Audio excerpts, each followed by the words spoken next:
Bose calling from Berlin. मैं सुभाष आप लोगों को बर्लिन रेडियो से संबोधित कर रहा हूं। Bose calling from Berlin. मैं सुभाष बोल रहा हूं बर्लिन से। मैं ब्रिटिश को एक मरे सांप सा मानता हूं जिसकी मौत के बाद आदमी खौफ खाता है। इसमें कोई भी शक नहीं है, ब्रिटिश इस विश्व युद्ध में अवश्य ही हारेगा। हम लोग उसी समय अपनी आजादी छीन लेंगे। आजादी कोई देता नहीं है, उसे छीन ली जाती है।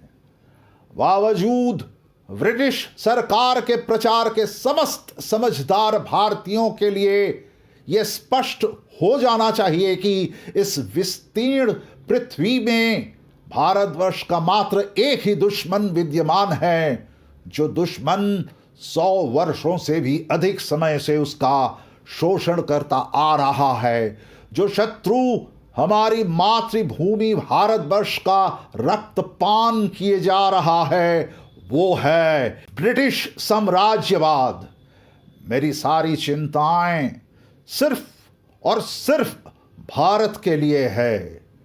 जब ब्रिटिश साम्राज्यवाद पराजित होगा, तब भारत अपनी आजादी फिर से वापस हासिल करेगा। भारत के आगे इस समय 2 ही रास्ते खुले हैं, राह आजादी या गुलामी। उसे अपनी राह खुद ब खुद चुन लेनी ही होगी। मेरे देश के निवासीगण, ब्रिटिश साम्राज्य की ताकत जब तिरोहित हो रही है, तभी भारतवर्ष की आजादी के दिन भी करीब आ रहे हैं।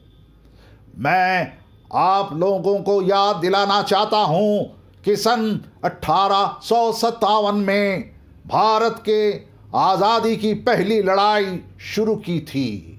अब सन 1942 में उसने आजादी की आखिरी लड़ाई शुरू की है।